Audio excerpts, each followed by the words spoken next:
जय श्री कृष्ण मित्रों।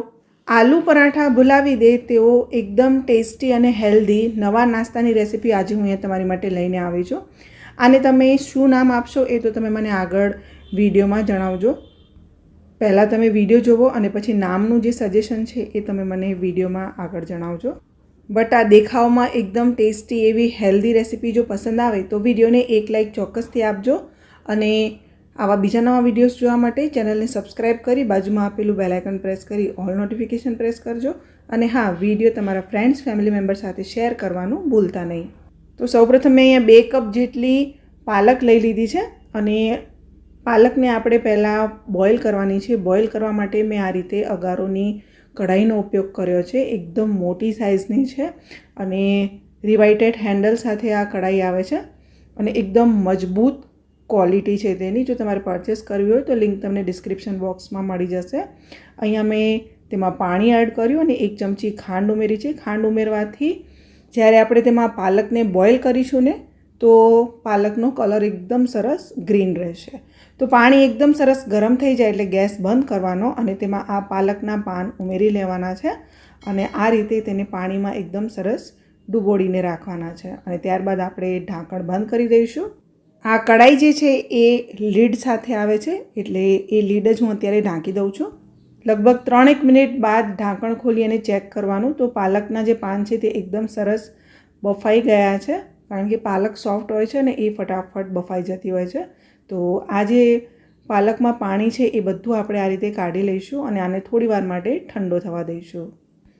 तो आ जे पान है ये पान थोड़ा ठंडा थी जाए त्यारबाद आपणे तेने मिक्सर जार में एड करीशुं अने तेनी आपणे पेस्ट बनावी लेवानी छे। तो एकदम सरस स्मूथ पेस्ट मैं आ रीते बनावी लीधी छे। एकदम परफेक्ट आ रीते पेस्ट जे छे ए स्मूथ होवी जोईए। हवे अहींया हूँ परात लऊं छुं अने तेनी अंदर 2 कप घऊंनो लोट उमेरूं छुं। तो घऊंनो लोट मैं चाळीने लीधो छे अने त्यारबाद आपणे तेमां स्वाद प्रमाणे मीठुं एड करवानुं छे। 1 चमची मीठुं उमेर्युं छे अने 2 चमची जेटलुं मैं तेलनुं मोयण उमेर्युं छे। मोयण वधारे उमेरवानी जरूर नथी अने जे पालकनी प्योरी आपणे बनावी ते उमेरी अने पहेला आपणे आ बधुं बराबर मिक्स करी लईशुं। फ्रेंड्स आजनी बेस्ट कमेंट मैं अहींया विक्रम भावसारनी पिक करी छे। जो तमारे पण तमारी कमेंटने नेक्स्ट विडियोमां पिक करावी होय तो बेस्ट कमेंट आ विडियोनी नीचे मने लखीने जणावजो। तो जोई शकाय छे कि पहेला मैं आ बधुं बराबर मिक्स कर्युं अने पछी पाणी उमेरी आ रीते मैं थोड़ो कठण एवो लोट बांधी लीधो छे। तो लोट तमे जोई शकाय छे कि एकदम सरस बंधाई गयो छे अने हवे आपणे तेने ढांकी दईए अने तेने आपणे साइड पर राखीशुं। बाकीनी तैयारीमां मैं अहींया 4 बटेका बाफीने लई लीधा छे अने तेने हूँ आ रीते एक बाउलमां छीण करी लऊं छुं। तो मैं अहींया बटेका बधा ज छीण करी लीधा छे अने हवे आपणे तेनी अंदर झीणा समारेला 2 લીલા મરચાં एड करीशुं अने त्यारबाद आपणे तेनी अंदर 1/4 कप झीणी समारेली कोथमीर एड करीशुं अने त्यारबाद आपणे तेनी अंदर आ रीते 1 चमची स्वाद प्रमाणे मीठुं उमेरीशुं। 1 नानी चमची धाणा जीरुं उमेरीशुं अने 1 नानी चमची लाल मरचांनो पाउडर एड करीशुं। अर्धी चमची मैं तेमां गरम मसालो एड कर्यो छे अने त्यारबाद अर्धी चमची मैं तेमां आमचूर पाउडर उमेर्युं छे अने आ रीते 2 चमची हूँ तेमां सफेद तल उमेरी लऊं छुं। आमचूर पाउडरनी जग्याए तमे अहींया લીંબુના રસનો उपयोग पण करी शको छो। आ बधुं आपणे बराबर मिक्स करी लईए। तो अहींया जे मसालामां वेरिएशन जो तमारे कोई करवुं होय तो तमे तमारी रीते करी शको छो। गरम मसालानी जग्याए पावभाजी मसालो पण उमेरी शकाय छे। अहींया फ्रेंड्स जे लोटने मैं रेस्ट पर राख्यो हतो एने लगभग 15-1 मिनिट थई गई छे अने हवे आपणे तेमां आ रीते थोड़ुंक ऑइल उमेरीशुं अने फरीथी आपणे तेने सारी रीते मैश करी लईए अने आ लोटने आपणे थोड़ोक स्मूथ करी लईए। आ लोट जे छे ए तमारे थोड़ोक टाइट ज बांधवानो रहेशे तो तमारी रेसिपी एकदम परफेक्ट बनशे। हवे आ लोटमांथी आपणे आ रीते एक मोटो लूवो बनावी लईए। फ्रेंड्स आ विडियो तमे क्यांथी जोई रह्या छो तमारा गामनुं नाम अने तमारुं नाम कॉमेंट सेक्शनमां लखजो एटले मने खबर पड़े कि मारा व्यूअर्स कोण छे अने क्यांथी मारी चेनलने रेग्युलरली जोता रहे छे। तो अहींया जे रोटली है ये आपणे आ रीते मोटी वणवानी है। बहु जाडी ना होय ए वातनुं तमे खास ध्यान राखजो कारण के रोटली आ रीते थोड़ी पतली ज राखवानी है।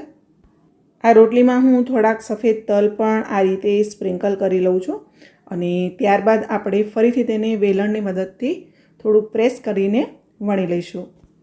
हवे त्यारबाद तेनी अंदर आपणे आ रीते बटेकानो मसालो સ્પ્રેડ કરવાનો છે. તો બધી બાજુ આ રીતે થોડોક થોડોક બટેકાનો મસાલો મૂકી હાથની મદદથી આ રીતે પહેલાં હું ફેલાવી લઉં છું અને ત્યારબાદ આ રીતે નાના તાવેથાથી હું એકદમ તેને સ્મૂથ કરી લઉં છું.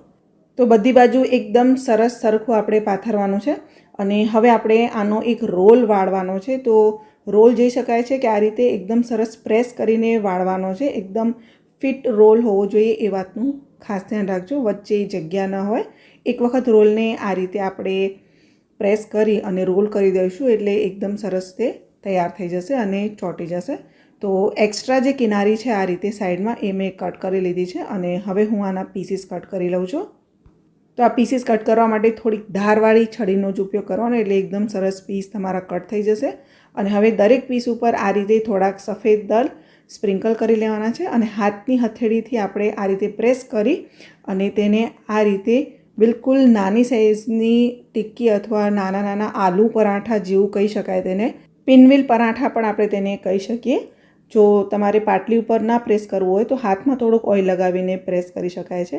ફ્રેન્ડ્સ, આ રેસીપીને તમે શું નામ આપશો, તમે કયું નામ સજેસ્ટ કરશો એ મને કોમેન્ટ સેક્શનમાં લખીને જણાવજો.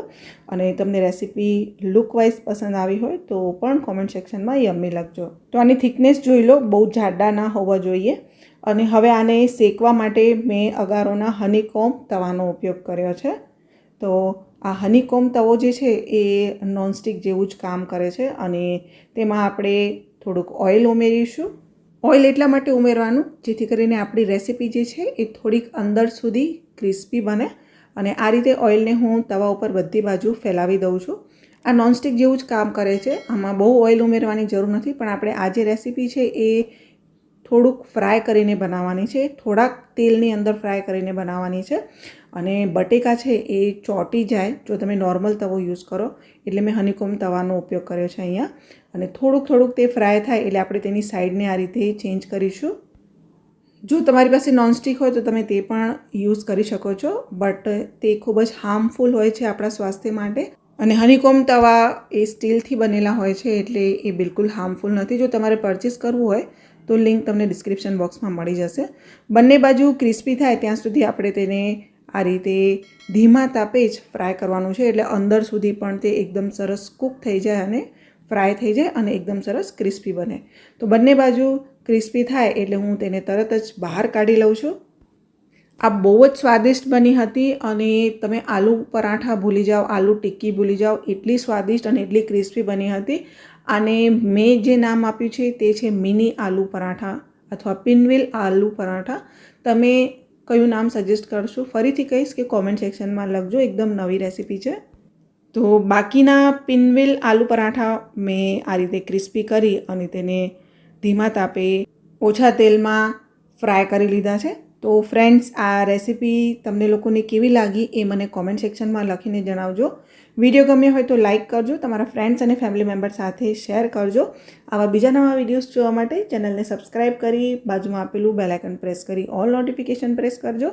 આ વિડીયો જો તમે મારા ફેસબુક પેજ પર જોઈ રહ્યા છો તો મારા ફેસબુક પેજને ફોલો કરી બાજુમાં આપેલું બેલ આઇકન પ્રેસ કરી ઓલ નોટિફિકેશન પ્રેસ કરજો.